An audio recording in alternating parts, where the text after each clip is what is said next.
നമസ്കാരം, ഞാൻ Unmesh Sivaraman. Prime time ന്യൂസിലേക്ക് വിശദമായി. കാലവർഷം കേരളത്തെ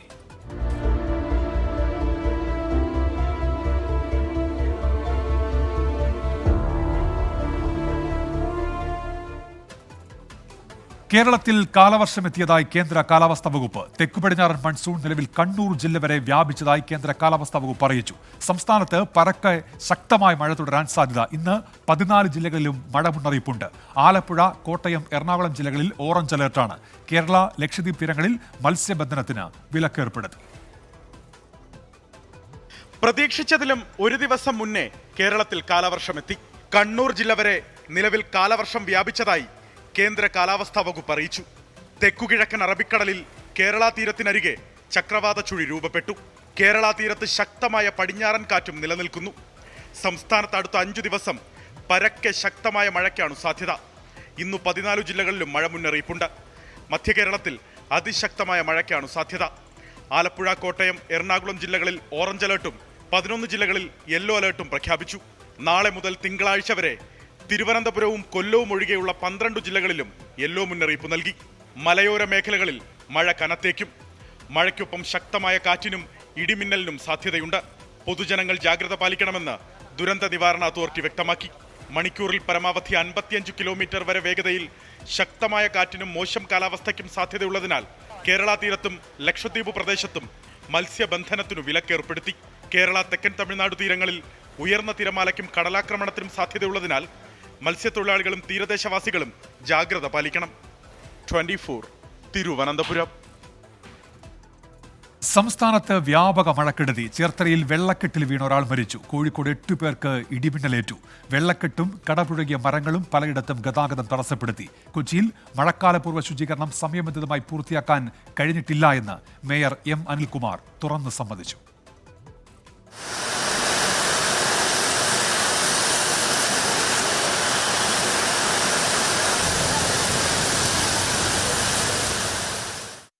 ആലപ്പുഴ ചേർത്തലയിൽ റോഡിനോട് ചേർന്ന പാടശേഖരത്തിലേക്ക് വീണാണ് പള്ളിപ്പുറം സ്വദേശി അശോകൻ മരിച്ചത്. മുണ്ടക്കയത്ത് മണിമലയാറ്റിൽ 3 ദിവസം മുമ്പ് ഒഴുക്കിൽപ്പെട്ടയാളുടെ മൃതദേഹം കണ്ടെത്തി. കളപ്പുരയ്ക്കൽ തിലകനാണ് മരിച്ചത്. കോഴിക്കോട് മീൻപിടുത്തത്തിനിടെ കടലിൽ വീണ് പരിക്കേറ്റ് ചികിത്സയിലായിരുന്ന വടകര സ്വദേശി സജീഷിനും ഇന്ന് ജീവൻ നഷ്ടമായി. മലപ്പുറം താനൂരിൽ നിന്ന് മീൻപിടുത്തത്തിനു പോയ 2 വള്ളങ്ങൾ ശക്തമായ കാറ്റിലും തിരയിലും പെട്ടുമറിഞ്ഞു. വള്ളത്തിലുണ്ടായിരുന്നവരെ ബോട്ടിലെത്തിയ മത്സ്യത്തൊഴിലാളികൾ രക്ഷപ്പെടുത്തി. കോഴിക്കോട് സൗത്ത് ബീച്ചിൽ 8 പേർക്ക് മിന്നലേറ്റു. ലോറിയുടെ മുകളിൽ കയറി പണിയെടുക്കുകയായിരുന്ന 2 പേർ മിന്നലേറ്റ ആഘാതത്തിൽ താഴെ വീണു. പത്തനംതിട്ട ഏഴംകുളത്ത് കാറിന് മുകളിലേക്ക് മരക്കൊമ്പ് പൊട്ടിവീണു. യാത്രക്കാർ സുരക്ഷിതരാണ്. വടകര, പയ്യോളി, കൊയിലാണ്ടി മേഖലകളിൽ കനത്ത മഴയിൽ ദേശീയപാതയിൽ ഗതാഗതം തടസ്സപ്പെട്ടു. മഴ കുറഞ്ഞിട്ടും എറണാകുളത്ത് വെള്ളക്കെട്ട് ഒഴിഞ്ഞിട്ടില്ല. പാലാരിവട്ടം, കാക്കനാട്, കളമ്പശ്ശേരി, ചങ്ങമ്പുഴ നഗർ റോഡുകളിലാണ് പ്രശ്നം രൂക്ഷം. മഴക്കാലപൂർവ്വ ശുചീകരണം പൂർത്തിയാക്കാനായില്ലെന്നും മാലിന്യങ്ങൾ കെട്ടിക്കിടക്കുന്നത് പ്രതിസന്ധിയായെന്നും കൊച്ചി മേയർ എം അനിൽകുമാർ 24-നോട്. ഞങ്ങൾക്ക് ഈ പ്രവർത്തനം പൂർണ്ണമായും പൂർത്തീകരിക്കാൻ കഴിഞ്ഞില്ല എന്ന ഗൗരവമായ വിമർശനം ഞങ്ങൾക്ക് അറിയാം. കാരണം ഞങ്ങൾ തന്നെ ഇപ്പൊ കൊച്ചി തന്നെ നമ്മളൊരു മെയ് 15 മുമ്പ് തീർക്കണമെന്ന് ധരിച്ചത്. പക്ഷെ അത് തീർന്നില്ല. കൊച്ചിയിലെ വെള്ളക്കെട്ടിനെക്കുറിച്ച് 8 ആഴ്ചയ്ക്കുള്ളിൽ റിപ്പോർട്ട് നൽകാൻ ദേശീയ മനുഷ്യാവകാശ കമ്മീഷൻ നഗരസഭാ സെക്രട്ടറിക്ക് നിർദ്ദേശം നൽകി. പി.ആൻഡ്.ഡി കോളനി ഫ്ളാറ്റ് സമുച്ചയത്തെ ചോർച്ചയിൽ GCDA പരിശോധന തുടങ്ങി. കനത്ത മഴയിൽ ആലപ്പുഴ നഗരത്തിലടക്കം വെള്ളം കയറി. കുട്ടനാട്ടിൽ ജലനിരപ്പ് ഉയർന്നു. തോട്ടപ്പള്ളി സ്പിൽവേയിലെ 40 ഷട്ടറുകളിൽ 39 തുറന്നു. തണ്ണീർമുക്കം ബണ്ടിലെ ഷട്ടറുകളും തുറന്നിട്ടുണ്ട്. മീനച്ചിലാർ കരകവിഞ്ഞതോടെ കോട്ടയം, തിരുവാർപ്പ്, അയ്മനം, ഇല്ലിക്കൽ, ചെങ്ങളം തുടങ്ങിയ മേഖലകളിൽ വെള്ളം കയറി. തിരുവനന്തപുരം നഗരത്തിൽ വെള്ളക്കെട്ടിന് ആശ്വാസമുണ്ട്. താഴ്ന്ന പ്രദേശങ്ങളിൽ താമസിക്കുന്നവർ വീടുകളിലേക്ക് മടങ്ങിത്തുടങ്ങി. എന്നാൽ വർക്കല ക്ലിഫിൽ വീണ്ടും കുന്നിടിഞ്ഞു. News desk 24. കൊച്ചിയിലെ വെള്ളക്കെട്ട് ഒഴിവാക്കാൻ ശക്തമായ നടപടികൾ സ്വീകരിക്കുമെന്ന് മന്ത്രി പി രാജീവ്. അഴുക്കുചാലുകൾ വൃത്തിയാക്കുന്ന ജോലി നാളെ തുടങ്ങും. മൂലേപ്പാടത്ത് കയ്യേറ്റങ്ങൾ ഒഴിപ്പിക്കും. ഇടപ്പള്ളിയിൽ മെട്രോ സൗന്ദര്യവൽക്കരണം തോടിന്റെ ഒഴുക്കിനെ ബാധിച്ചിട്ടുണ്ടെങ്കിൽ അവർ തന്നെ പരിഹാരം കാണണം. അനധികൃത നിർമ്മിതികൾ പൊളിച്ചു നീക്കണമെന്നും മന്ത്രി പറഞ്ഞു. എടപ്പള്ളി തോട് കഴിയാവുന്നിടത്തോളം ക്ലിയർ ആക്കാനുള്ള പദ്ധതി 2 ദിവസം കൊണ്ട് ചെയ്യണമെന്ന് പറയുന്നു.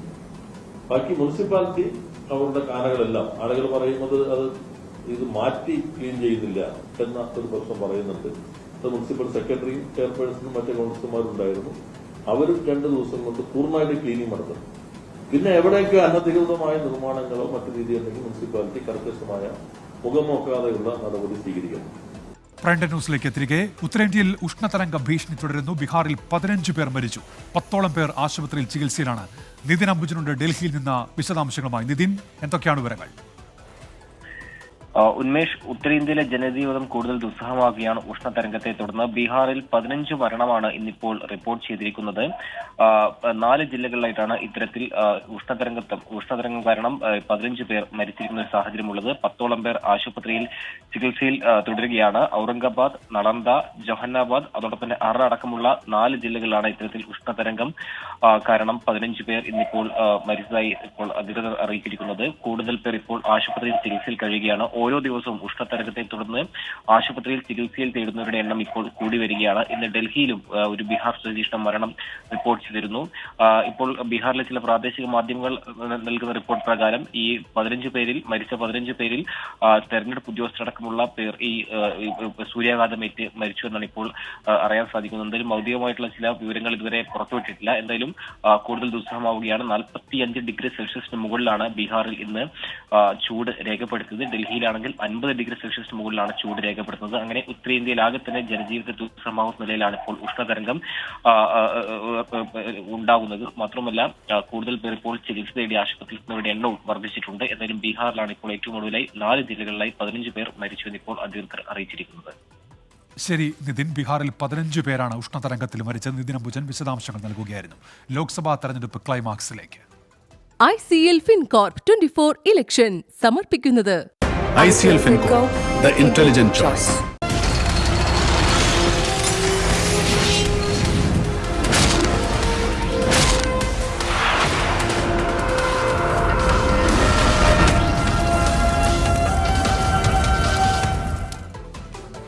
ലോക്സഭാ തെരഞ്ഞെടുപ്പിന്റെ അവസാനഘട്ട പരസ്യ പ്രചാരണത്തിന് കൊടിയിറങ്ങി. പ്രധാനമന്ത്രി നരേന്ദ്രമോദിയുടെ വാരാണസി ഉൾപ്പെടെ 57 മണ്ഡലങ്ങൾ മറ്റന്നാൾ വിധിയെഴുതും.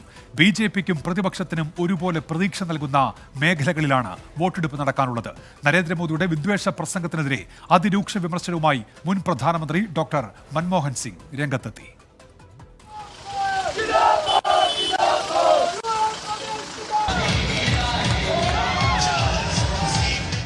രണ്ടര മാസം 7 ഘട്ടങ്ങളിലായി നടന്ന ചൂടേറിയ പ്രചാരണത്തിനാണ് കലാശക്കൊട്ട്. 8 സംസ്ഥാനങ്ങളിലായി 57 മണ്ഡലങ്ങളാണ് അവസാന ഘട്ടത്തിൽ മറ്റന്നാൾ വിധിയെഴുതുക. പ്രധാനമന്ത്രിയുടെ മണ്ഡലമായ വാരണാസി ഉൾപ്പെടെ BJPയുടെ ശക്തി കേന്ദ്രമായ പൂർവാഞ്ചൽ മേഖലയും ബംഗാളിൽ തൃണമൂൽ കോൺഗ്രസിന് സ്വാധീനമുള്ള കൊൽക്കത്ത ഉൾപ്പെടുന്ന മേഖലയും മറ്റന്നാൾ വിധിയെഴുതും. സന്ദേശ് ഖാലി ഉൾപ്പെടുന്ന ബാസിർഹട്ട് മണ്ഡലവും മറ്റന്നാൾ പോളിംഗ് ബൂത്തിലെത്തും. കർഷക പ്രക്ഷോഭം ആളിക്കത്തുന്ന പഞ്ചാബിലെ 13ഉം ഹിമാചൽ പ്രദേശിലെ മുഴുവൻ സീറ്റുകളിലും മറ്റന്നാളാണ് വോട്ടെടുപ്പ്. പ്രധാനമന്ത്രി നരേന്ദ്രമോദി, BJP ദേശീയ അധ്യക്ഷൻ JP നദ്ദ, കോൺഗ്രസ് നേതാവ് രാഹുൽ ഗാന്ധി എന്നിവർ പഞ്ചാബ്, ഒഡീഷ സംസ്ഥാനങ്ങളിലും പ്രിയങ്ക ഗാന്ധി ഹിമാചലിലും അവസാനഘട്ട പ്രചാരണത്തിനിറങ്ങി. നരേന്ദ്രമോദിയെ വിമർശിച്ച് മുൻ പ്രധാനമന്ത്രി മൻമോഹൻ സിംഗ് രംഗത്തെത്തി. നരേന്ദ്രമോദി പൊതുപ്രവർത്തനത്തിന്റെ അന്തസ്സ് കളഞ്ഞെന്നാണ് പഞ്ചാബിലെ ജനങ്ങൾക്കുള്ള കത്തിൽ മൻമോഹൻ സിംഗ് വിമർശിച്ചത്. 24 ഡൽഹി. തിരക്കുകളിൽ നിന്ന് ഒഴിഞ്ഞ് പ്രധാനമന്ത്രി നരേന്ദ്രമോദി കന്യാകുമാരിയിലെ വിവേകാനന്ദ പാറയിൽ ധ്യാനം തുടങ്ങി. പ്രധാനമന്ത്രിയുടെ സന്ദർശനത്തോട് അനുബന്ധിച്ച് വൻ സുരക്ഷാ വലയത്തിലാണ് കന്യാകുമാരി. നരേന്ദ്രമോദി പെരുമാറ്റച്ചട്ടം ലംഘിക്കുകയാണെന്ന കോൺഗ്രസിന്റെ പരാതി തെരഞ്ഞെടുപ്പ് കമ്മീഷൻ തള്ളി.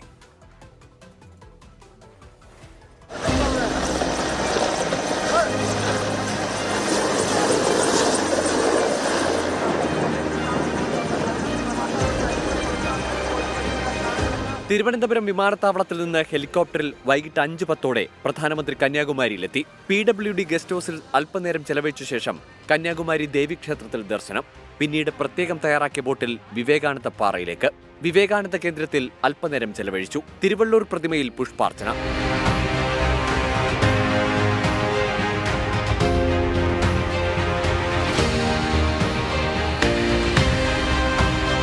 ഇനി 48 മണിക്കൂർ നീണ്ടു നിൽക്കുന്ന ഏകാന്ത ധ്യാനം. ഇന്നു രാത്രിയും നാളെ പകലും രാത്രിയും മറ്റന്നാൾ പകലും പ്രധാനമന്ത്രി ധ്യാനത്തിലായിരിക്കും. മറ്റന്നാൾ വൈകിട്ടോടെ വിവേകാനന്ദ പാറയിൽ നിന്ന് കന്യാകുമാരിയിൽ തിരിച്ചെത്തും. പിന്നെ തിരുവനന്തപുരം വിമാനത്താവളം വഴി ഡൽഹിയിലേക്ക് മടക്കം. പ്രധാനമന്ത്രിയുടെ സന്ദർശനത്തോടനുബന്ധിച്ച് ശക്തമായ സുരക്ഷാ സംവിധാനങ്ങളാണ് കന്യാകുമാരിയിൽ ഏർപ്പെടുത്തിയിട്ടുള്ളത്. 2000-ഓളം പോലീസുകാരെ 8 ജില്ലാ പോലീസ് മേധാവിമാരുടെ നേതൃത്വത്തിൽ കന്യാകുമാരിയിൽ വിന്യസിച്ചിട്ടുണ്ട്. പ്രധാനമന്ത്രി തങ്ങുന്ന വിവേകാനന്ദ പാറയ്ക്ക് ചുറ്റും നേവിയുടെയും കോസ്റ്റ് ഗാർഡിന്റെയും നിരീക്ഷണം ശക്തമാക്കി. മറ്റന്നാൾ ലോക്സഭയിലേക്ക് അവസാനഘട്ട വോട്ടെടുപ്പ് നടക്കാനിരിക്കെയാണ് പ്രധാനമന്ത്രിയുടെ ധ്യാനം. ഇതുമായി ബന്ധപ്പെട്ട രാഷ്ട്രീയ വിവാദങ്ങളും ഉയരുന്നുണ്ട്. നിശബ്ദ പ്രചാരണത്തിന്റെ ദിവസം ദേശീയ ശ്രദ്ധ തന്നിലേക്ക് ആകർഷിക്കാനുള്ള പ്രധാനമന്ത്രിയുടെ ശ്രമമാണ് ധ്യാനമെന്നും ഇത് പെരുമാറ്റച്ചട്ടങ്ങളുടെ ലംഘനമാണെന്നും കോൺഗ്രസ് തെരഞ്ഞെടുപ്പ് കമ്മീഷന് പരാതി നൽകി. എന്നാൽ ധ്യാനത്തിൽ ഇടപെടാനാകില്ലെന്നാണ് തെരഞ്ഞെടുപ്പ് കമ്മീഷന്റെ നിലപാട്. പ്രധാനമന്ത്രി നരേന്ദ്രമോദി വിവേകാനന്ദ പാറയിൽ 3 ദിവസത്തെ ഏകാന്ത ധ്യാനം തുടങ്ങി. മറ്റന്നാൾ വൈകിട്ടാണ് ധ്യാനത്തിന് ശേഷം അദ്ദേഹം കന്യാകുമാരി തീരത്തേക്ക് എത്തുക. പ്രധാനമന്ത്രി ധ്യാനം തുടരുമ്പോഴും ഇതേക്കുറിച്ചുള്ള രാഷ്ട്രീയ വിവാദങ്ങൾ കൊഴുക്കുകയാണ്. ധ്യാനത്തിന്റെ നേട്ടം തെരഞ്ഞെടുപ്പിൽ ആർക്കാണ് എന്നുള്ളതാണ് രാഷ്ട്രീയ നിരീക്ഷകർ ഉറ്റുനോക്കുന്നത്. കന്യാകുമാരിയിൽ നിന്നും ജിനോസ് രാജിനും സതീഷ് ബാബുവിനൊപ്പം വി.എ. ഗിരീഷ്, 24. പ്രധാനമന്ത്രി നരേന്ദ്രമോദിയുടെ കന്യാകുമാരി സന്ദർശനത്തിൽ തമിഴ്നാട്ടിൽ വ്യാപക പ്രതിഷേധം. കറുപ്പ് കൊടികൾ വീശിയും കറുത്ത വസ്ത്രങ്ങൾ അണിഞ്ഞുമാണ് വിവിധ സംഘടനകളുടെ പ്രവർത്തകർ പ്രതിഷേധത്തിനെത്തിയത്. ധ്യാനം PR വർക്കാണെന്നും തെരഞ്ഞെടുപ്പ് കമ്മീഷൻ നടപടിയെടുക്കണമെന്നും DMK ആവശ്യപ്പെട്ടു. ധ്യാനം സംപ്രേഷണം ചെയ്യുന്നത് വിലക്കണം എന്നാവശ്യപ്പെട്ട് CPIM തെരഞ്ഞെടുപ്പ് കമ്മീഷന് പരാതി നൽകി.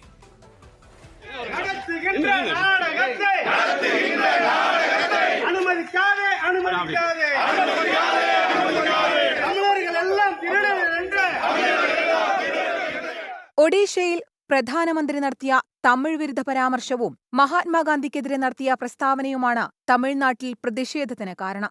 കോൺഗ്രസിന്റെ നേതൃത്വത്തിൽ വിവിധയിടങ്ങളിൽ പ്രതിഷേധ സമരം സംഘടിപ്പിച്ചു. ദിണ്ടിഗൽ, തിരുനെൽവേലി, സേലം, ചെന്നൈ തുടങ്ങി പ്രധാന നഗരങ്ങളിലെല്ലാം പ്രവർത്തകർ കറുപ്പു വസ്ത്രങ്ങൾ അണിഞ്ഞും കരിങ്കൊടി വീശിയും പ്രതിഷേധിച്ചു. സാമൂഹിക മാധ്യമങ്ങളിൽ ഗോ ബാക്ക് മോദി ക്യാമ്പയിനും ട്രെൻഡിംഗ് ലിസ്റ്റിലാണ്. മോദിയുടെ ധ്യാനം തെരഞ്ഞെടുപ്പ് പെരുമാറ്റച്ചട്ടത്തിന്റെ ലംഘനമാണെന്നും പ്രധാനമന്ത്രിക്കെതിരെ തെരഞ്ഞെടുപ്പ് കമ്മീഷൻ നടപടിയെടുക്കണമെന്നും DMK നേതാവ് RS ഇളങ്കോവൻ പറഞ്ഞു. 7ാംഘട്ട തെരഞ്ഞെടുപ്പ് നടക്കാനിരിക്കുന്ന സാഹചര്യത്തിൽ മോദിയുടെ ധ്യാനം പ്രക്ഷേപണം ചെയ്യുന്നത് വിലക്കണമെന്നാവശ്യപ്പെട്ട് CPIM തമിഴ്നാട് സംസ്ഥാന സെക്രട്ടറി ബാലകൃഷ്ണൻ തെരഞ്ഞെടുപ്പ് കമ്മീഷന് പരാതി നൽകി. ചെന്നൈയിൽ DMK ഓഫീസിനു മുമ്പിൽ പ്രധാനമന്ത്രിക്കെതിരെ പോസ്റ്ററുകളും പ്രത്യക്ഷപ്പെട്ടു. 24 ചെന്നൈ. മഹാത്മാഗാന്ധിയെ ലോകമറിഞ്ഞത് സിനിമയിലൂടെയാണെന്ന പ്രധാനമന്ത്രി നരേന്ദ്രമോദിയുടെ പരാമർശത്തിൽ വിവാദം കൊഴുക്കുന്നു. ഗാന്ധിജിയുടെ പൈതൃകം ലോകം മുഴുവൻ അറിഞ്ഞിട്ടും നരേന്ദ്രമോദി അറിഞ്ഞില്ല എന്നത് ഞെട്ടലുണ്ടാക്കിയെന്ന് കോൺഗ്രസ് അധ്യക്ഷൻ മല്ലികാർജ്ജുൻ ഖർഗെ പരിഹസിച്ചു. പ്രധാനമന്ത്രിയുടെ പരാമർശം മഹാത്മാഗാന്ധിയെ അവഹേളിക്കുന്നത് അല്ല എന്നാണ് BJPയുടെ വിശദീകരണം. നരേന്ദ്രമോദിക്ക് ജനാധിപത്യത്തോട് ബഹുമാനമില്ലാത്തത് മഹാത്മാഗാന്ധിയെ അറിയാത്തതുകൊണ്ടാണെന്ന് മല്ലികാർജ്ജുൻ ഖർഗെ. ഗോഡ്സെയെക്കുറിച്ച് മാത്രം ആലോചിക്കുന്നവരാണ് രാജ്യം ഭരിക്കുന്നതെന്നും കോൺഗ്രസ് അധ്യക്ഷൻ. जो गांधी जी अहिंसा की पॉलिटिक्स करते थे, उन्होंने कभी भी नफरत की पॉलिटिक्स नहीं की और किसी के ऊपर उनका नफरत नहीं था. 1982 റിച്ചാർഡ് ആറ്റൻബറോ സംവിധാനം ചെയ്ത ഗാന്ധി സിനിമ പുറത്തിറങ്ങിയ ശേഷമാണ് മഹാത്മാഗാന്ധിയെ ലോകമറിഞ്ഞതെന്നാണ് പ്രധാനമന്ത്രിയുടെ വിചിത്രവാദം. മാർട്ടിൻ ലൂതർ കിങ്ങിനെയും നെൽസൺ മണ്ടേലയും തിരിച്ചറിഞ്ഞ പോലെ ലോകം ഗാന്ധിയെ അറിയാതെ പോയെന്നും പ്രധാനമന്ത്രി പറഞ്ഞു. ലോകം മുഴുവൻ സഞ്ചരിച്ച അനുഭവത്തിൽ നിന്നാണ് താനിത് പറയുന്നതെന്നായിരുന്നു നരേന്ദ്രമോദിയുടെ അവകാശവാദം. ഇന്ത്യ മുന്നണിയുടെ മറ്റു ഘടകകക്ഷികളും പ്രധാനമന്ത്രിയുടെ പ്രസ്താവനയ്ക്കെതിരെ രംഗത്തെത്തി. നടപടി ആവശ്യപ്പെട്ട് തെരഞ്ഞെടുപ്പ് കമ്മീഷന് പരാതി നൽകി. എന്നാൽ മഹാത്മാഗാന്ധിയുടെ പ്രാധാന്യം ലോകം കൂടുതൽ മനസ്സിലാക്കണമെന്ന് വ്യക്തമാക്കുകയായിരുന്നു പ്രധാനമന്ത്രി എന്നാണ് BJPയുടെ വാദം. 24 ഡൽഹി. മുഖ്യമന്ത്രിയുടെ മകൾ വീണ വിജയന്റെ കമ്പനിയുടെ പേരിൽ അബുദാബി കൊമേഴ്സ്യൽ ബാങ്കിലുള്ള അക്കൗണ്ടിനെക്കുറിച്ച് അന്വേഷണം ആവശ്യപ്പെട്ട് ഷോൺ ജോർജ് നൽകിയ ഹർജികൾ ഹൈക്കോടതി അവസാനിപ്പിച്ചു. സീരിയസ് ഫ്രോഡ് ഇൻവെസ്റ്റിഗേഷൻ ഓഫീസ് അന്വേഷണം നടക്കുന്നതിനാൽ ഹർജിയിലെ ആവശ്യത്തിന് പ്രസക്തിയില്ല എന്ന് കോടതി ചൂണ്ടിക്കാട്ടി. അന്വേഷണം കഴിഞ്ഞിട്ടും പരാതി ഉണ്ടെങ്കിൽ വീണ്ടും കോടതിയെ സമീപിക്കാമെന്ന് ഹൈക്കോടതി വ്യക്തമാക്കി. കോടതി ഉത്തരവ് പ്രകാരമുള്ള SFIO അന്വേഷണത്തിന്റെ ഭാഗമായി പണമിടപാടും പരിശോധിക്കണമെന്നായിരുന്നു ഹർജിയിലെ ആവശ്യം. വീണ വിജയനും ബന്ധു M സുനീഷുമാണ് അക്കൗണ്ട് കൈകാര്യം ചെയ്യുന്നതെന്ന് തനിക്ക് തെളിവ് ലഭിച്ചിട്ടുണ്ടെന്നും ഹൈക്കോടതിയിൽ നൽകിയ ഉപഹർജിയിൽ ഷോൺ ജോർജ് വ്യക്തമാക്കിയിരുന്നു.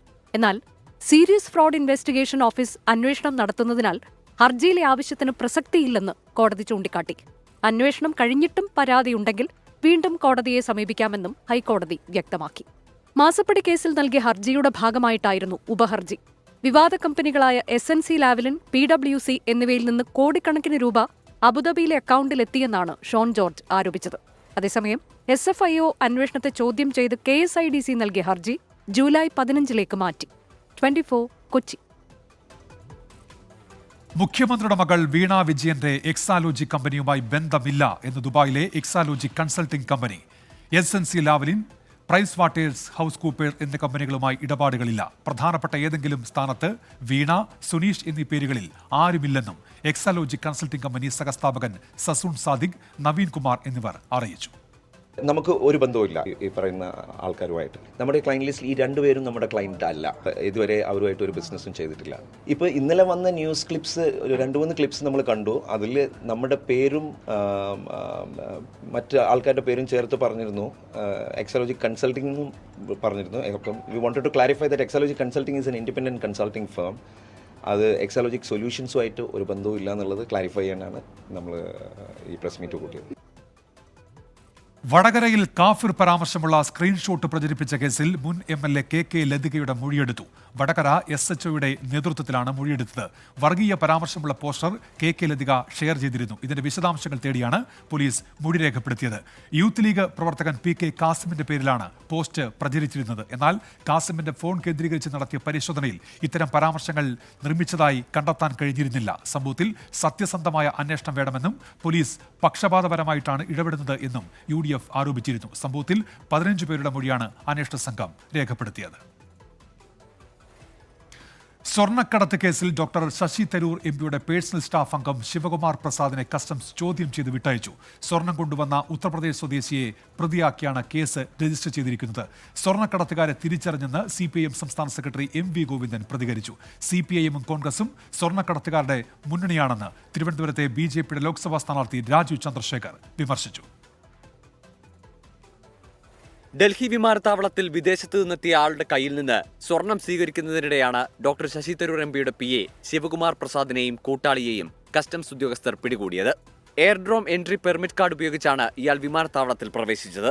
ചോദ്യം ചെയ്ത ശേഷം ശിവകുമാർ പ്രസാദിനെ കസ്റ്റംസ് വിട്ടയച്ചു. സ്വർണം കൊണ്ടുവന്ന UP സ്വദേശിയെ പ്രതിയാക്കി കേസെടുത്ത കസ്റ്റംസ് കൂടുതൽ പേരെ കേന്ദ്രീകരിച്ച് അന്വേഷണം നടത്തുന്നതായി അറിയിച്ചു. അന്വേഷണം നടക്കട്ടെ എന്നായിരുന്നു ശശി തരൂരിന്റെ പ്രതികരണം. വിഷയം രാഷ്ട്രീയായുധമാക്കി BJPയും CPIMും രംഗത്തെത്തി. സ്വർണം കടത്തുന്നത് ആരാണെന്ന് ഇപ്പോൾ മനസ്സിലായില്ലേ എന്ന് CPIM സംസ്ഥാന സെക്രട്ടറി MV ഗോവിന്ദൻ. തരൂരിന് ഒഴിഞ്ഞുമാറാനാവില്ലെന്ന് BJP സംസ്ഥാന അധ്യക്ഷൻ K സുരേന്ദ്രൻ. CPIMും കോൺഗ്രസും സ്വർണ്ണക്കടത്തുകാരുടെ മുന്നണിയാണെന്ന് കേന്ദ്രമന്ത്രി രാജീവ് ചന്ദ്രശേഖറും വിമർശിച്ചു. സ്റ്റാഫ് ചെയ്ത കുറ്റത്തിന് തരൂർ എന്ത് പിഴച്ചു എന്ന് AICC ജനറൽ സെക്രട്ടറി KC വേണുഗോപാലിന്റെ മറുചോദ്യം. ഏതെങ്കിലും ഒരു PA ആരെങ്കിലും ഒക്കെ ചെയ്തു, PA ആണോ മുൻപത്തെ PA ആണോ എന്നൊക്കെ ആക്ഷേപങ്ങളുണ്ട്. അപ്പോൾ അതിന്റെ വിശദാംശങ്ങൾ വരട്ടെ. അല്ല, അത് ശശി തരൂർ എന്ത് പഴിച്ചു, ആരെങ്കിലുമൊക്കെ ചെയ്തു വെച്ചിട്ടില്ല. സംഭവത്തിൽ കസ്റ്റംസിന്റെ അന്വേഷണം പുരോഗമിക്കുകയാണ്. 24 ഡൽഹി. മലപ്പുറത്ത് ക്വാറി ഉടമയെ ജയിലിലടയ്ക്കുമെന്ന് ഭീഷണിപ്പെടുത്തി പണം തട്ടിയ കേസിൽ SI അറസ്റ്റിൽ.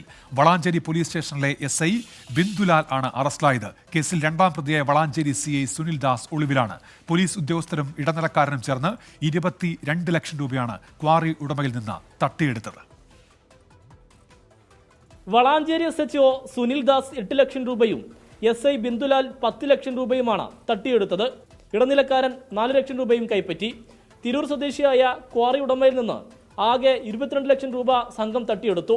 സംഭവത്തിൽ SI ബിന്ദുലാൽ, ഇടനിലക്കാരൻ അസൈനാർ എന്നിവരെ തിരൂർ DYSP അറസ്റ്റ് ചെയ്തു. CI സുനിൽ ദാസ് ഒളിവിലാണ്. കഴിഞ്ഞ മാർച്ചിൽ ക്വാറിയിൽ ഉപയോഗിക്കുന്ന സ്ഫോടക വസ്തുക്കളുമായി വളാഞ്ചേരിയിൽ 3 പേർ അറസ്റ്റിലായിരുന്നു. ഇതിന് പിന്നാലെയാണ് ക്വാറി ഉടമയെ വിളിച്ചുവരുത്തി കേസിൽ പ്രതി ചേർത്ത് ജയിലിലടക്കുമെന്നും അല്ലെങ്കിൽ പണം നൽകണമെന്നും പോലീസ് ആവശ്യപ്പെട്ടത്. അസൈനാർ മുഖേനയാണ് ഇടപാടുകൾ നടത്തിയത്. മലപ്പുറം ജില്ലാ പോലീസ് മേധാവിക്ക് ലഭിച്ച രഹസ്യവിവരത്തിന്റെ അടിസ്ഥാനത്തിലാണ് പോലീസ് നടപടിയെടുത്തത്. 24 തിരൂർ. പ്രൈം ടൈം ന്യൂസിലേക്ക് തിരികെ. 24 അതിരപ്പള്ളി റിപ്പോർട്ടർ റൂബിൻ ലാലിനെ കള്ളക്കേസിൽ കുടുക്കിയ സംഭവത്തിൽ പ്രതിഷേധം ശക്തം. ജനകീയ കൂട്ടായ്മ നേതൃത്വത്തിൽ ചാലക്കുടി DYSPയുടെ ഓഫീസിലേക്ക് മാർച്ച് നടത്തി. ആദിവാസി ഊരുകളിൽ നിന്നടക്കം നിരവധി പേർ മാർച്ചിൽ പങ്കെടുത്തു. റൂബിനെ കള്ളക്കേസിൽ കുടുക്കിയതിന് പിന്നിൽ വാഴച്ചാൽ DFO R ലക്ഷ്മിയുടെ പങ്ക് അന്വേഷിക്കണമെന്ന് ജനകീയ കൂട്ടായ്മ ആവശ്യപ്പെട്ടു.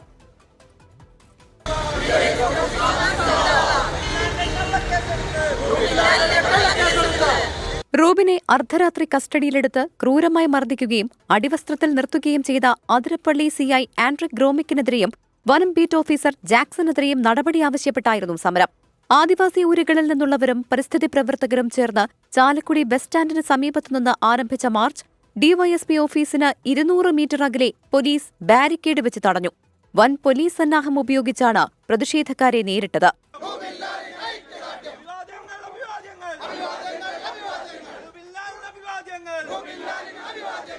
പിന്നാലെ മാർച്ച് അടിച്ചിത്തൊട്ടി കോളനിയിലെ ഊരുമൂപ്പൻ പെരുമാൾ ഉദ്ഘാടനം ചെയ്തു.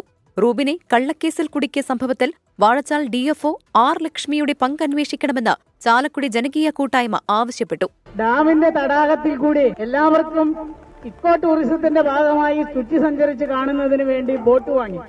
ആ ബോട്ടിനെ സംബന്ധിച്ചുള്ള ചരിത്രം കടലാസിൽ എഴുതി അത് രേഖയാക്കി അതിന്മേൽ ഒരു അന്വേഷണം നടത്തി വിജിലൻസ് കേസെടുത്തു. ബോട്ടില്ല, ബോട്ട് കടലാസ് ബോട്ടായി. ബോട്ട് ഡാമിനെ വെള്ളത്തിൽ അരിഞ്ഞുപോയി. ഇതാണ് അവസാന അന്വേഷണത്തിൽ കണ്ടെത്തിയത്. ആ കേസിലെ പ്രതിയാണ് ലക്ഷ്മി എന്ന് പറയുന്ന ഡിഎഫ്ഒ. എന്നാൽ റൂബിൻ ലാലിനെ അറസ്റ്റ് ചെയ്തത് ചാലക്കുടി ഡിഎഫ്ഒയുടെ കീഴിലാണെന്നും അതിനാൽ പ്രതികരിക്കാനില്ലെന്നും ആർ ലക്ഷ്മി 24നോട് പറഞ്ഞു. 24 തൃശൂർ.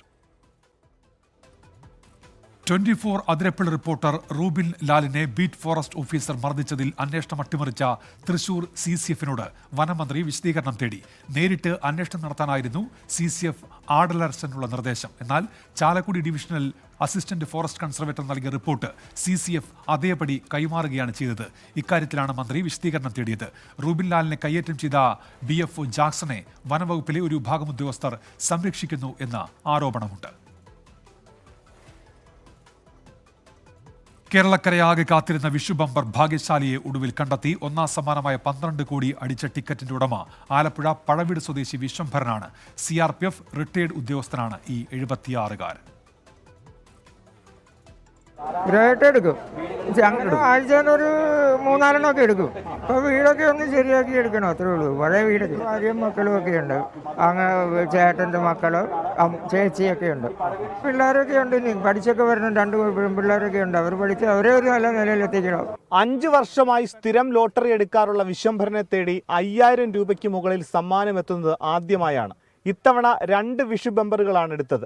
ആദ്യത്തേത് പഴവീട്ടിലെ സബ് ഏജന്റ് ജയലക്ഷ്മിയുടെ കയ്യിൽ നിന്നെടുത്ത് സഹോദരിയെ സൂക്ഷിക്കാൻ ഏൽപ്പിച്ചു. രണ്ടാമത്തേത് പഴവീട് ദേവീക്ഷേത്രത്തിന് സമീപത്തെ ലോട്ടറി കടയിൽ നിന്നെടുത്ത് സ്വന്തം കയ്യിലും സൂക്ഷിച്ചു. സഹോദരി അലമാരയ്ക്കുള്ളിൽ ഭദ്രമായി സൂക്ഷിച്ചിരുന്ന ലോട്ടറിയെയാണ് ഭാഗ്യദേവത കടാക്ഷിച്ചത്. ചൊവ്വാഴ്ചയിലെ സ്ത്രീശക്തി ലോട്ടറിയിൽ വിശ്വംഭരന് 5000 രൂപ സമ്മാനമടിച്ചിരുന്നു. ബമ്പർ ടിക്കറ്റും സ്ത്രീശക്തി ടിക്കറ്റും ഒരുമിച്ചാണ് ഫെഡറൽ ബാങ്ക് മുല്ലക്കൽ ശാഖ അധികൃതർക്ക് കൈമാറിയത്. ബാങ്കിൽ കൊടുക്കണം. ചില്ലറ അടിയൊക്കെ അടിച്ചിട്ടുണ്ടോ? 5000 ആണ് ഏറ്റവും കൂടുതൽ. ഒരു 5000 ഇനിയുണ്ട്, അത് മാറണം. ഇനിയിപ്പോൾ എല്ലാവർക്കും അവിടെ ചെല്ലാൻ പറ്റത്തില്ല. ബാങ്കുകാർ പോലും നമ്മളെ പിണക്കും. പിള്ളേർക്കൊക്കെ വീടൊക്കെ 2 പെൺപിള്ളേരൊക്കെ പഠിക്കുന്നു. അവരെയൊക്കെ വിവാഹം ചെയ്ത് നല്ല വീടണം, അത്രേ ഉള്ളൂ. അതിനൊക്കെ ഉള്ളൂ. ഇപ്പോൾ ഇന്നത്തെ കാലത്ത് അതിനൊക്കെ ഉള്ളൂ. 1968 CRPFൽ റിക്രൂട്ട്മെന്റ് ലഭിച്ച വിശ്വംഭരൻ 20 വർഷത്തെ സേവനത്തിന് ശേഷം ലാൻസിയാക്ക് പദവിയിലിരിക്കെയാണ് വോളണ്ടറി റിട്ടയർമെന്റ് എടുത്തത്. തുടർന്ന് എറണാകുളത്ത് സൗത്ത് ഇന്ത്യൻ ബാങ്കിൽ ദീർഘകാലം സെക്യൂരിറ്റിയായി പ്രവർത്തിച്ചു. കോവിഡ് കാലത്താണ് ജോലി ഉപേക്ഷിച്ചത്. CRPFൽ നിന്ന് വിരമിച്ചപ്പോൾ ലഭിച്ച തുക കൊണ്ട് ഭാര്യ പ്രസന്നകുമാരിയുടെ നാടായ ഹരിപ്പാട് വീട് പണിതു. ഇതിനിടെ മക്കളായ വീണയുടെയും വിദ്യയുടെയും വിവാഹം നടത്തി. ഹരിപ്പാട് വീട് വെച്ചെങ്കിലും കുടുംബ വീടായ പഴവീടുമായുള്ള ബന്ധം ഉപേക്ഷിച്ചില്ല. വിശ്വംഭരൻ ഉൾപ്പെടെ 4 സഹോദരങ്ങൾക്കാണ് ഇവിടെ സ്വത്ത് വിഹിതമുള്ളത്. ബമ്പർ ലഭിച്ചതോടെ കുടുംബ സ്വത്തിന്റെ വിഹിതം തനിക്ക് വേണ്ടെന്ന് വിശ്വംഭരൻ തീരുമാനമെടുത്തു. ഹരിപ്പാടുള്ള വീട്ടിലാണ് ഭാര്യയും സ്കൂൾ അധ്യാപികയായ ഇളയ മകളും കുടുംബവും താമസിക്കുന്നത്. മൂത്ത മകൾ ടെക്നോ പാർക്ക് ജീവനക്കാരിയാണ്. മക്കൾ ഇരുവരുമാണ് സമ്മാനത്തിന് അവകാശികളെന്ന് വിശ്വംഭരൻ പറഞ്ഞു. സമ്മാനത്തുക എങ്ങനെ വിനിയോഗിക്കണമെന്നതിൽ നിലവിൽ മനസ്സിൽ പദ്ധതികളൊന്നുമില്ല. അർഹരെ സഹായിക്കുമെന്ന നിലപാടാണ് വിശ്വംഭരന്. 24 ആലപ്പുഴ.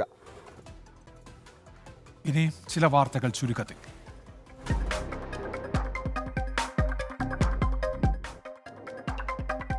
വടകരയിൽ കാഫിർ പരാമർശമുള്ള സ്ക്രീൻഷോട്ട് പ്രചരിച്ചതിൽ കാര്യക്ഷമമായ അന്വേഷണം ആവശ്യപ്പെട്ട് ഹൈക്കോടതിയിൽ ഹർജി. സ്ക്രീൻഷോട്ടിൽ പേരുള്ള മുഹമ്മദ് കാസിം എന്നയാളാണ് ഹൈക്കോടതിയെ സമീപിച്ചത്.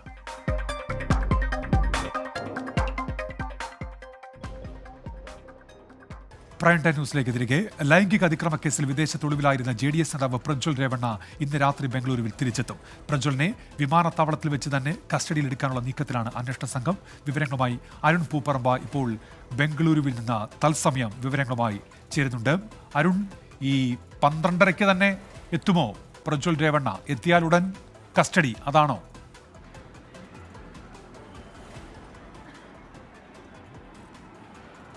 ഉന്മേഷ, ജർമ്മനിയിലെ മ്യൂണിക്കിൽ നിന്ന് പുറപ്പെട്ട വിമാനം നിലവിൽ ഓൺ ടൈമിലാണുള്ളത്. അതുകൊണ്ട് തന്നെ ബംഗളൂരു വിമാനത്താവളത്തിൽ 12:30 തന്നെ എത്തുമെന്നതാണ് ഇപ്പോൾ നമുക്ക് മനസ്സിലാക്കാൻ സാധിക്കുന്നത്. ഒരു മാസത്തെ വിദേശത്തെ ഒളിവ് ജീവിതത്തിന് ശേഷമാണ് JDS നേതാവും നിലവിലെ MP-യുമായിട്ടുള്ള പ്രജ്വൽ രേവണ്ണ ബംഗളൂരുവിലേക്ക് തിരിച്ചെത്തുന്നത്. ഉന്മേഷ് സൂചിപ്പിച്ചതുപോലെ തന്നെ പ്രജ്വലിനെ ഇവിടുന്ന് വെച്ച്, അതായത് വിമാനത്താവളത്തിൽ വെച്ച് തന്നെ കസ്റ്റഡിയിൽ എടുക്കുന്നതിന് വേണ്ടിയിട്ടുള്ള എല്ലാ ഒരുക്കങ്ങളും അന്വേഷണ സംഘം നടത്തിയിട്ടുണ്ട്. അന്വേഷണ സംഘം നേരത്തെ തന്നെ വിമാനത്താവളത്തിലുണ്ട്. ഞാനിപ്പോൾ നിലവിലുള്ളത് ബംഗളൂരു വിമാനത്താവളത്തിലാണ്. അല്പസമയം, അതായത് 12:30 തന്നെ വിമാനം ഇവിടെ എത്തിച്ചേരും.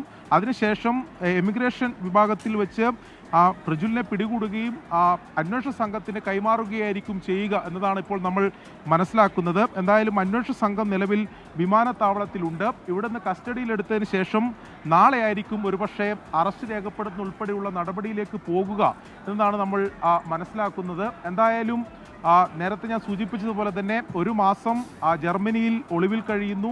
അത്രത്തോളം കോളിളക്കമുണ്ടാക്കിയ, രാഷ്ട്രീയമായ അത്രത്തോളം വിവാദമായ ഒരു കേസ്. ആ കേസിലാണ് ഇപ്പോൾ പ്രജ്വൽ രേവണ്ണ, മുഖ്യപ്രതി പ്രജ്വൽ രേവണ്ണ ഇപ്പോൾ ഈ തിരിച്ചെത്തുന്നത്. ഇതിന് ഒരു ഒട്ടനവധി അനിശ്ചിതത്വം ഈ കേസുമായി ബന്ധപ്പെട്ട് നിലവിലുണ്ടായിരുന്നു. നേരത്തെ പ്രജ്വൽ 2 തവണയായി വരും എന്ന് ഉടൻ കീഴടങ്ങുമെന്ന് അറിയിച്ചിരുന്നെങ്കിലും നേരത്തെ ടിക്കറ്റ് ബുക്ക് ചെയ്തിട്ട് പോലും പ്രജ്വൽ ഇവിടെ എത്തിച്ചേർന്നില്ല. പിന്നീട് വലിയ സമ്മർദ്ദം കർണാടക സർക്കാരിൻ്റെ ഭാഗത്തുനിന്നുണ്ടായി. ഒടുവിൽ ഡിപ്ലോമാറ്റിക് പാസ്പോർട്ട് ഉൾപ്പെടെ റദ്ദാക്കുന്ന നടപടിയിലേക്ക് കടന്നു. അതോടൊപ്പം തന്നെ JDS അധ്യക്ഷനായിട്ടുള്ള HD ദേവഗൌഡയുടെ അന്തിമ താക്കീത് ഉൾപ്പെടെ ലഭിച്ചതിന് ശേഷമാണിപ്പോൾ പ്രജ്വൽ രേവണ്ണ ഇപ്പോൾ ഈ കീഴടങ്ങുന്നതിന് വേണ്ടി എത്തിയത്. അതിലേറ്റവും പ്രധാനപ്പെട്ട കാര്യം, പ്രജ്വൽ ആവശ്യപ്പെട്ടത് ഈ രാത്രി ഇവിടെ എത്തിയതിനു ശേഷം നാളെ രാവിലെ അന്വേഷണ സംഘത്തിന് മുമ്പിൽ ഹാജരാകാം എന്നതാണ് പ്രജ്വൽ അറിയിച്ചിരുന്നത്. എന്നാൽ അത് അന്വേഷണ സംഘം അംഗീകരിക്കാൻ തയ്യാറായിട്ടില്ല. നിലവിൽ ഈ വിമാനത്താവളത്തിൽ എപ്പോഴെത്തുന്നോ ഉടൻ തന്നെ കസ്റ്റഡിയിൽ എടുക്കുന്നതിന് വേണ്ടിയിട്ടുള്ള നീക്കമാണ് അന്വേഷണ സംഘം എന്തായാലും നടത്തിയിട്ടുള്ളത്. ഈ കേസിൽ ഏറെ നിർണായകമായിട്ടുള്ള അറസ്റ്റ് അതിനുശേഷം, അതായത് പ്രജ്വൽ രേവണ്ണയെ കസ്റ്റഡിയിലെടുത്ത് വിശദമായി ചോദ്യം ചെയ്താൽ, കൂടുതൽ തെളിവുകൾ ശേഖരിച്ചാൽ മാത്രമേ അന്വേഷണത്തിൽ പുരോഗതി ഉണ്ടാകൂ. നിലവിൽ അന്വേഷണത്തിൽ ഒരു പ്രതിസന്ധി നിലനിൽക്കുന്നുണ്ട്. 3 പരാതികൾ മാത്രമാണ്. നേരത്തെ 300-ലധികം സ്ത്രീകൾ പീഡനത്തിനിരയായെന്നും 3000-ഓളം വീഡിയോ ദൃശ്യങ്ങൾ പുറത്തു വരികയും ചെയ്തതാണ്. എന്നാൽ കേസിന്റെ ഒരു ഘട്ടത്തിൽ അന്വേഷണ സംഘം വലിയ പ്രതിസന്ധി നേരിട്ടിരുന്നു. 3 പരാതികൾ മാത്രമാണ് റിട്ടേണായി ലഭിച്ചത്.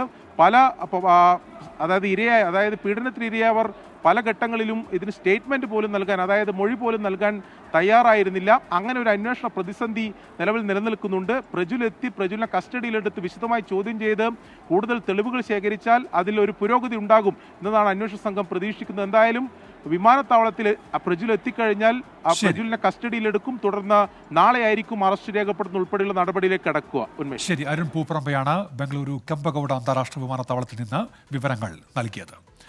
ലണ്ടനിൽ മലയാളിയായ 10 വയസ്സുകാരിക്ക് വെടിയേറ്റു. കൊച്ചി ഗോതുരുത്ത് സ്വദേശി ലിസ മരിയയ്ക്കാണ് വെടിയേറ്റത്. അതീവ ഗുരുതരാവസ്ഥയിൽ വെന്റിലേറ്ററിലാണ് പെൺകുട്ടി. ഗോതുരുത്ത് സ്വദേശികളായ വിനയ അജീഷ് കോൾ ദമ്പതികളുടെ മകളാണ് ലിസ മരിയ. ഇന്നലെ രാത്രി മാതാപിതാക്കൾക്കൊപ്പം ലണ്ടനിലെ ഹോട്ടലിൽ ഭക്ഷണം കഴിക്കുന്നതിനിടെയാണ് വെടിയേറ്റത്. ലിസയ്ക്ക് പുറമെ മറ്റു 3 പേർ കൂടി വെടിയേറ്റിട്ടുണ്ട്. വെടിയുതിർത്ത ആളെ കണ്ടെത്താനായിട്ടില്ല. ഗുരുതര പരിക്കുകളോടെ പെൺകുട്ടിയെ ലണ്ടനിലെ ആശുപത്രിയിൽ പ്രവേശിപ്പിച്ചു. തലയ്ക്കാണ് പരുക്ക്. ലിസ മരിയയും കുടുംബവും വർഷങ്ങളായി ബർമിംഗ്ഹാമിലാണ് താമസം. വെടിയുതിർത്ത അജ്ഞാതനെ കണ്ടെത്താൻ അന്വേഷണം ഊർജിതമാണ്. 24 കൊച്ചി. ഇന്ത്യയിലെ ആദ്യ സെമി ക്രയോജനിക് എഞ്ചിൻ വിജയകരമായി വിക്ഷേപിച്ചു. സ്വകാര്യ സ്റ്റാർട്ടപ്പ് അഗ്നിൽ കോസ്മോസ് വികസിപ്പിച്ച അഗ്നിബാണാണ് ശ്രീഹരിക്കോട്ടയിൽ നിന്ന് വിക്ഷേപിച്ചത്. നിയന്ത്രിത പരീക്ഷണ വിക്ഷേപണമായിരുന്നു ഇന്ന് പുലർച്ചെ നടത്തിയത്. പരിവേഷണ രംഗത്ത് മികച്ച നേട്ടമാണ് അഗ്നിബാൺ എന്ന് ISRO അറിയിച്ചു. 7 MCC to control confirming event 5 completed 4 MCC to confirming engine 5 start 2 1 0 ignition confirmed plus 5 seconds lift off confirmed. 3 തവണ മാറ്റിവെച്ച വിക്ഷേപണമാണ് ഇന്ന് വിജയകരമായി പൂർത്തീകരിച്ചത്. ശ്രീഹരിക്കോട്ടയിലെ സതീഷ് ധവാൻ സ്പേസ് സെന്ററിൽ അഗ്നികുൽ കോസ്മോസിന്റെ വിക്ഷേപണത്തറയിൽ നിന്നായിരുന്നു അഗ്നിബാൺ കുതിച്ചുയർന്നത്. എല്ലാ ഘട്ടങ്ങളും കൃത്യമായി പൂർത്തിയാക്കിയതോടെ ഇന്ത്യ ബഹിരാകാശ രംഗത്ത് മറ്റൊരു നാഴികക്കല്ല് കൂടി പിന്നിട്ടു.